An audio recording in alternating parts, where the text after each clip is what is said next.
Welcome to week 6 of Negotiation and Influence, SBNM 5041.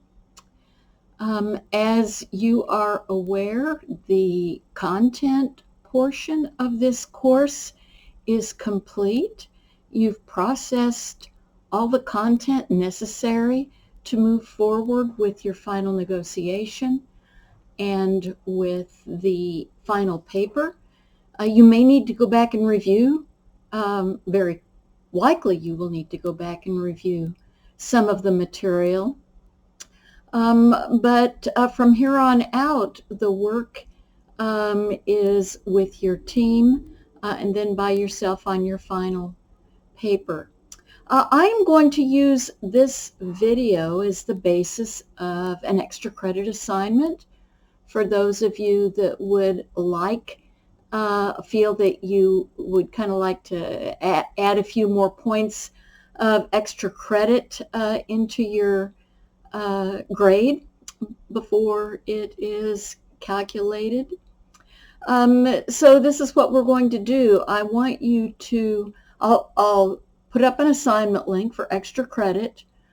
And if you would like to receive up to 10 points of extra credit, I'd like you to identify 3 things that you have learned from watching this video and 2 questions that you have, at least 2 questions for me, and I will respond about the negotiation and the final paper. So first of all, I'd like to cover some material that if you set up a phone call with me, we probably discussed, but for those of you that did not, I wanted to make sure that you had the opportunity to hear. One is that this is a business course. This is not a course in your personal development or personal success in negotiating for such things as a new car or a new house. That does not have a business context. This course is situated clearly within the field of business and nonprofit management or wherever it is that you happen to work. And the reason I say that is this course, as you are familiar by now, emphasizes integrative bargaining, principled bargaining. And integrative principled bargaining, having a future relationship is of high consideration as you are moving through the negotiation. There are situations outside of business particularly where that may not be the case. When you buy a new car, it's very likely you will never see that car salesman again. And because car sales are historically and reputationally competitive bargaining, you will need to use competitive bargaining. In other words, you need to be very prepared. You need to have your ZOPA, your bargaining zone, know what your target point is, what your desired price is, what your resistance point is, what you dare not spend more than, or you're going to get yourself into trouble with your budget. And you need to have your BATNA. And your BATNA, in the case of buying a car, would be if I can't get the price I want and I can't get the car salesman to move, I have to be able to walk away from that negotiation knowing that I have another option. Maybe the option is to wait another year. Maybe the option is to go to a different dealer. Maybe the option is to go with a used car instead of a new car. But you have to have a BATNA. Otherwise, you can very well get roped into buying that car that you really want at a price that's more than you can afford. So BATNA, your ZOPA, and knowing that you need to do research, understand clearly when the salesman is, or salesperson, sorry, women, is going beyond reality in terms of their ask. So we're not doing that in this class, but you need to be able, you can apply some of the course tools for competitive bargaining and position-based bargaining when you're buying a home, when you're buying a car. But with the business context, the context is more building strategic relationships, building partnerships with other people across the organization that may not immediately look like they can assist you with your career, but over the long term, you want to be able to have that person in your corner and work with that person towards longer term business success in the organization and your success as an individual. So I wanted to point that out right away in terms of when you use principle-based negotiating or integrative bargaining, not when you're buying a car, but when you are working within a business setting and when you wish to enhance those strategic partnerships and relationships. The second thing that I want to talk to you about is the final negotiation. The final negotiation this week, your task is to meet with your team of 3. You are either an R&D science committee or a management team for Euro Technologies, and to work on your draft preparation memo, the draft you're completing to refamiliarize yourself with all the course concepts and how they apply to the Euro Technologies negotiation, but also to get my feedback before you put together your final preparation memo. So I would encourage you as you complete the preparation memo, as I mentioned earlier, make sure that you understand what is a superordinate goal. That's the goal that's above all the other goals. That's the reason that you're coming together. What is it that holds you together? What do you both believe in? What do you both desire as an outcome that comes above all of your individual interests and concerns? Take time to make sure that you understand, going way back to week 2, the difference between positions and interests. Your role sheets are going to have some positions in them. Be careful. Don't get trapped up in positions.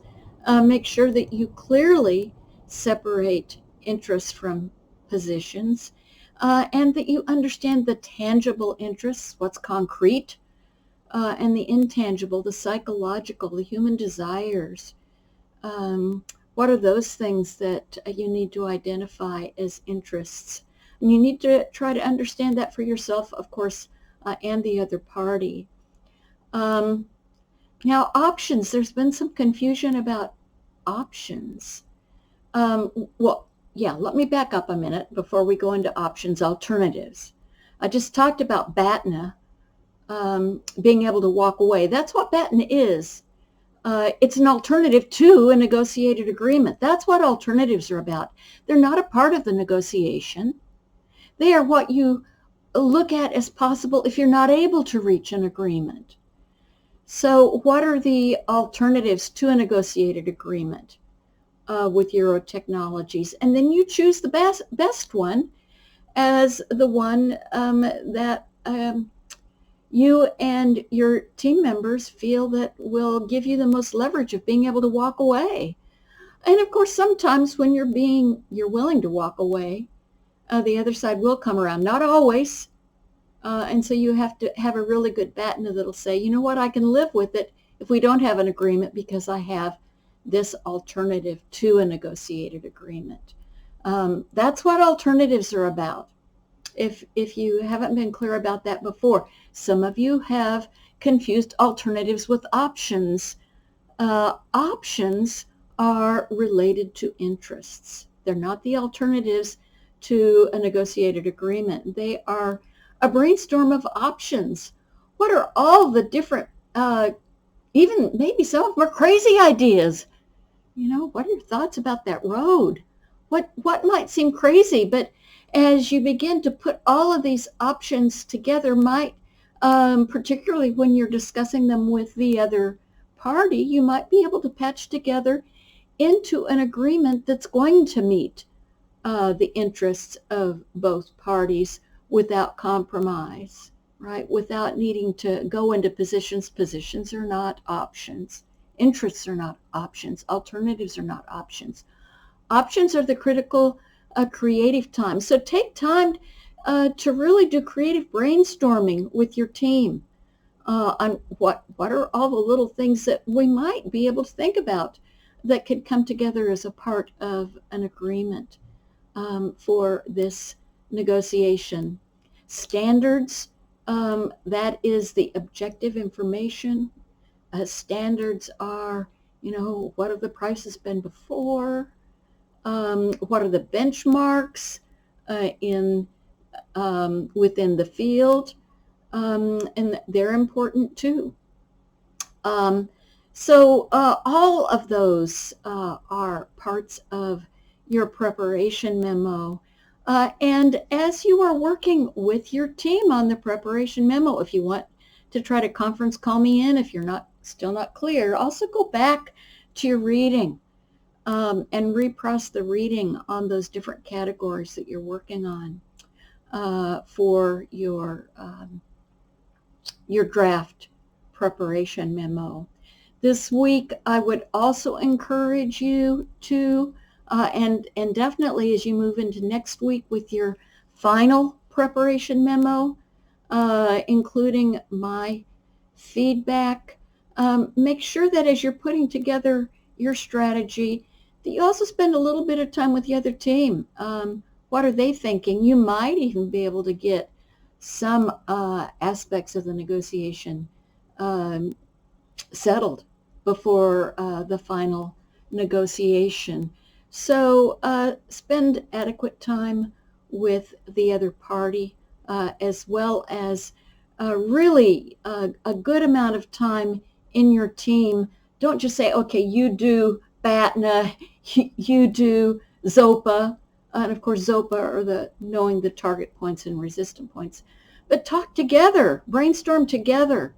Make sure that you and your team are all on the same page as you're putting together your preparation memo. I know business students want to get things done efficiently, and it may seem efficient, but it's not effective if you carve up this memo. Please don't let that be your approach. So that's the preparation memo.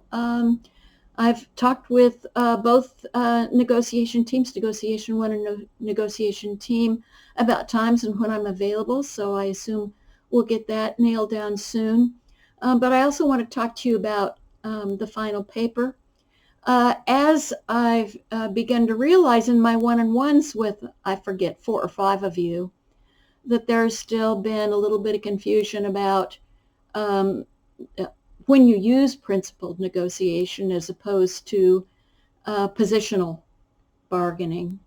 And so I want to change the wording in that final paper. It's not becoming an expert negotiator. It'll be becoming a strong principled win-win negotiator, someone who's good at integrative bargaining. So there'll be some small changes in that paper. If you started working on that, make sure that you pay attention to my changes. And as I mentioned at the beginning, I'm going to set this video up, because I'm getting feedback on YouTube that not everybody's viewing them. I really want you to view it, and therefore the extra credit that will come with coming up with your 3 points and some questions that I will respond to, worth up to 10 points of extra credit. I'm not guaranteeing it based upon what you come up with, but up to 10 points of extra credit if you do that assignment. I hope this video helps. and I look forward to getting your feedback. Have a great week.